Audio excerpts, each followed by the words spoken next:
Assalamualaikum warahmatullahi wabarakatuh. Alhamdulillahirrabbilalamin. Wassalatu wassalamu ala asyrafil anbiya wal mursalin wa ala alihi wa sahbihi ajma'in, amma ba'du. Teman-teman yang dirahmati oleh Allah Subhanahu wa taala, proses hijrah yang kita lakukan pada saat ini atau yang saat teman-teman rasakan saat ini adalah kemudian perpindahan dari masa lalu kita yang buruk kepada kita yang sekarang yang kemudian mengarah kepada kebaikan dan meninggalkan hal-hal yang kurang bermanfaat menjadi hal-hal yang bermanfaat dan juga meninggalkan perkara-perkara yang merugikan kita kepada perkara yang menguntungkan kita baik di dunia maupun akhirat. Hijrah ini adalah sebuah perpindahan yang dimana memerlukan sebuah keistiqomahan yang berat, keistiqomahan yang sangat kuat untuk dilakukan oleh kita. Dan ternyata istiqomah ini tidak bisa kita lakukan sendiri. Harus ada orang-orang yang mengingatkan, harus ada orang-orang yang berada di lingkungan kita yang kemudian menjaga kita. Karena sejatinya kita tidak bisa melakukan semuanya sendiri, kita tidak bisa melakukan hijrah sendiri. Bahkan Rasulullah SAW pun perlu sahabat dalam perjalanan dakwahnya. Rasulullah pun perlu sahabat untuk kemudian meneguhkan hatinya, untuk kemudian berbagi rasa sakit dalam perjalanan hijrahnya. Nah, dalam episode podcast ini saya akan membahas tentang pentingnya dalam berjamaah, pentingnya dalam berkumpul bersama orang-orang yang soleh untuk kemudian mengistiqomahkan hijrah kita dan menguatkan hati kita di jalan Allah Subhanahu wa taala. Saya mulai dengan sebuah kisah di waktu hijrahnya Rasulullah yang berkaitan dengan seorang sahabat Nabi yang bernama Iyash bin Abi Rabi'ah.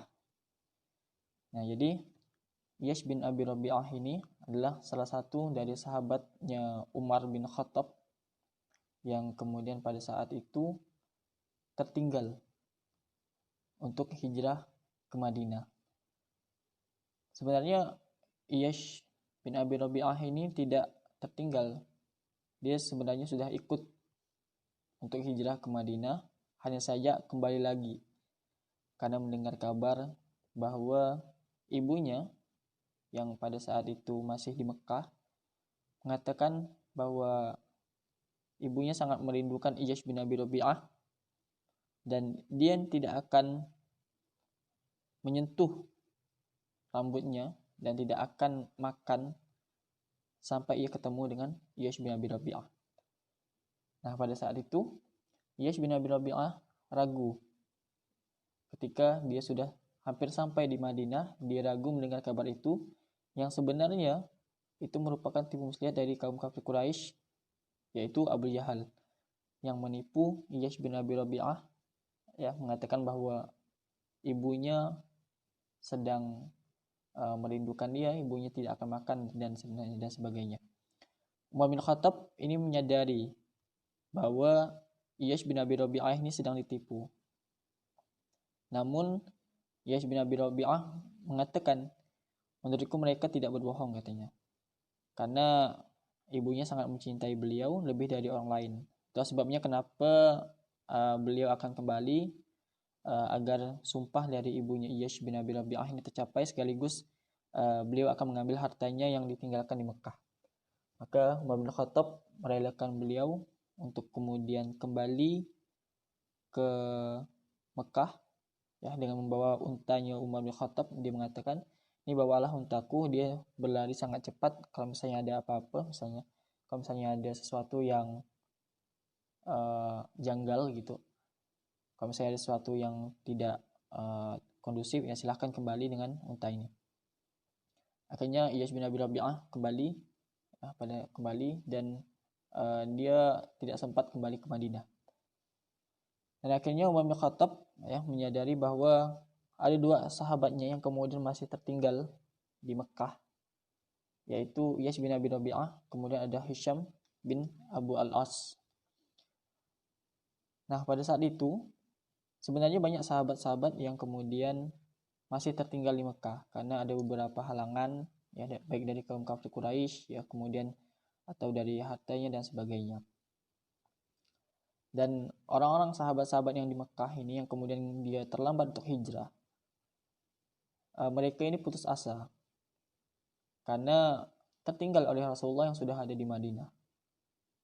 Dan mereka putus asa, mereka mengira bahwa Allah itu tidak akan mengampuninya karena dia tidak ikut Rasulullah hijrah. Dan Umar bin Khattab yang saat itu sudah sampai di Madinah menyadari hal itu, dan beliau mengkhawatirkan dua sahabatnya yang tadi, yaitu Iyash bin Abi Rabi'ah dan Hisham bin Abil As. Akhirnya Umar bin Khattab mengirim surat yang isinya adalah surah Quran, surah Az-Zumar ayat 53.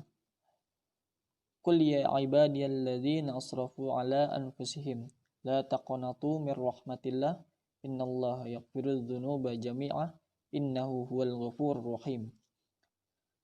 Hai hamba-hambaku yang melampaui batas terhadap diri mereka, janganlah kamu berputus asa dari rahmat Allah. Sesungguhnya Allah mengampuni dosa-dosa semuanya. Sesungguhnya dialah yang maha pengampun lagi maha penyayang. Iyash bin Abi Rabi'ah ini masih belum mengerti apa sebenarnya maksud dari ayat ini. Ayat ini sebenarnya turun karena Iyash bin Abi Rabi'ah ini menuruti kemauan kaum kafir Quraisy untuk kemudian kembali murtad. Dan hal ini juga dirasakan oleh Hisham bin Abu Al-As yang terpaksa murtad, ya, karena beratnya siksaan yang ditimpakan kepadanya. Dan akhirnya Iyash bin Abi Rabi'ah ini berdoa kepada Allah karena dia tidak paham dengan apa yang disampaikan oleh Umar bin Khattab. Dia berdoa kepada Allah Subhanahu wa taala, artinya yang doanya adalah, ya Allah, berikanlah aku pemahaman terhadap ayat ini. Kemudian Allah memasukkan pemahaman ke dalam hatinya bahwa ayat tersebut diturunkan tentang mereka yang tertinggal di Mekah, yang kemudian putus asa, yang kemudian mengira bahwa Allah itu tidak akan mengampuninya. Dan akhirnya Iyash bin Abi Rabi'ah itu sadar bahwa sebenarnya Allah melalui surat daripada Umar bin Khattab, ya, berisi Quran surah Az-Zumar ayat 53 ini, akhirnya Iyash bin Abi Rabi'ah kembali optimis, ya, dan akhirnya beliau pergi dengan untanya, kemudian pergi menyusul Rasulullah SAW ke Madinah. Dan akhirnya Iyash bin Abi Rabi'ah bertemu dengan sahabatnya Umar bin Khattab di Madinah.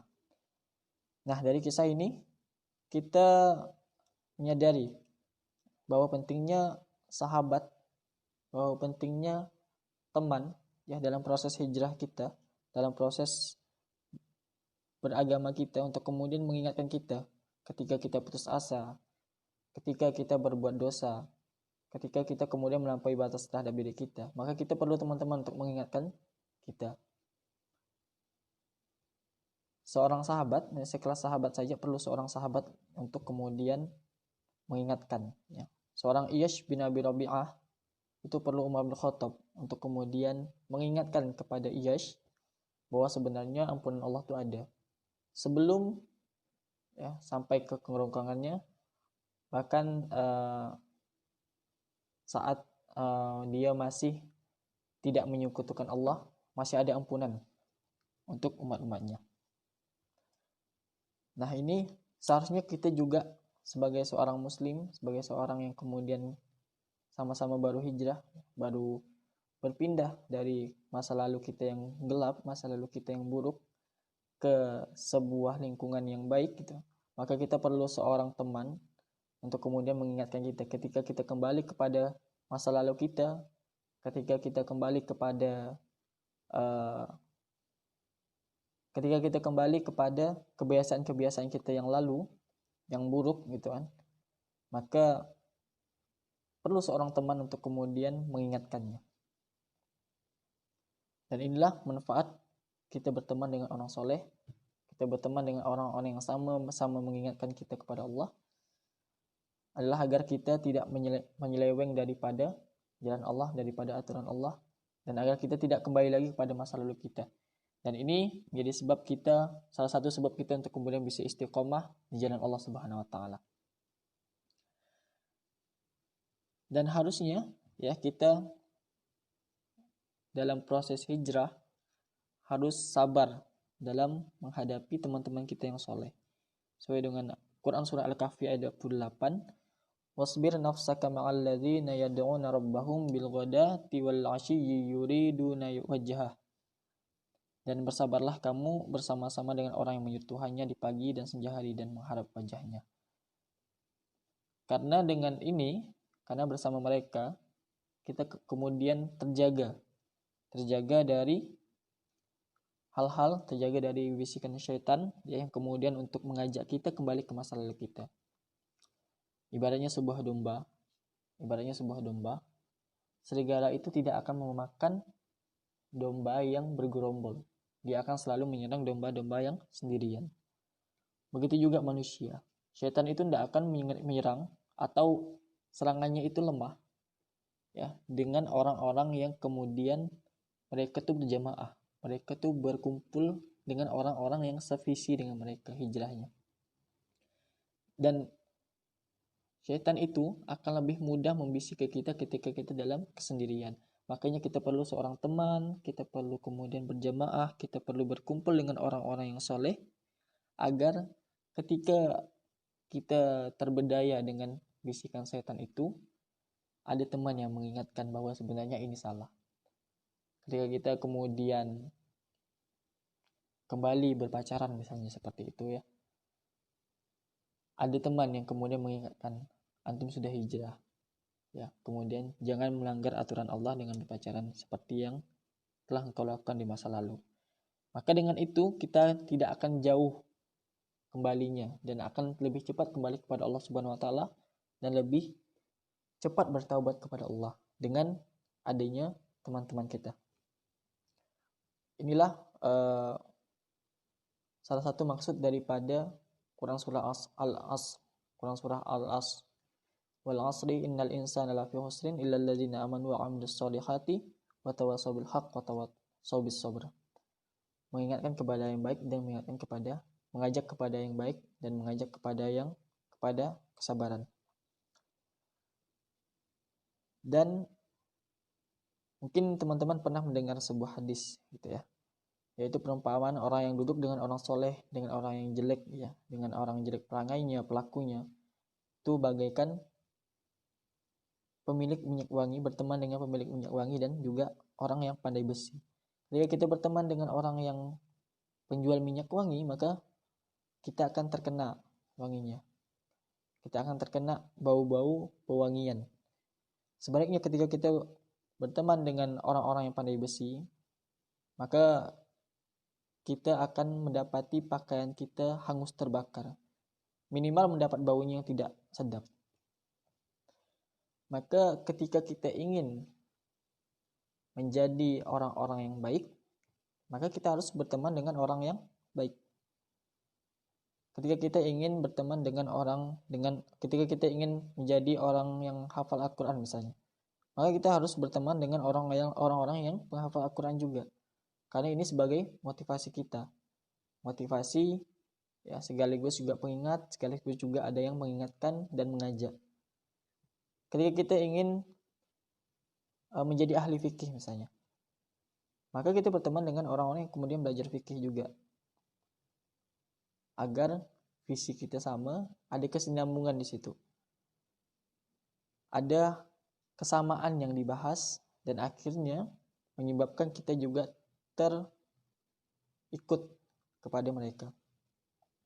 Dan sebenarnya pengaruh seorang teman itu juga berpengaruh terhadap kita. Ketika kita kemudian melihat ya teman-teman atau orang di sekitar kita yang kemudian perangainya buruk misalnya, atau orang-orang yang kemudian bicaranya kasar dan menganggap hal itu biasa gitu, maka sebenarnya itu tergantung dari lingkungannya, terpengaruh dari lingkungannya. Karena lingkungannya sudah terbiasa mengatakan hal-hal yang kotor, maka dianggap biasa. Maka ketika dia berada di lingkungan yang lain, ya, yang kemudian ucapannya sopan gitu, ucapannya baik, maka dia tidak akan terbiasa.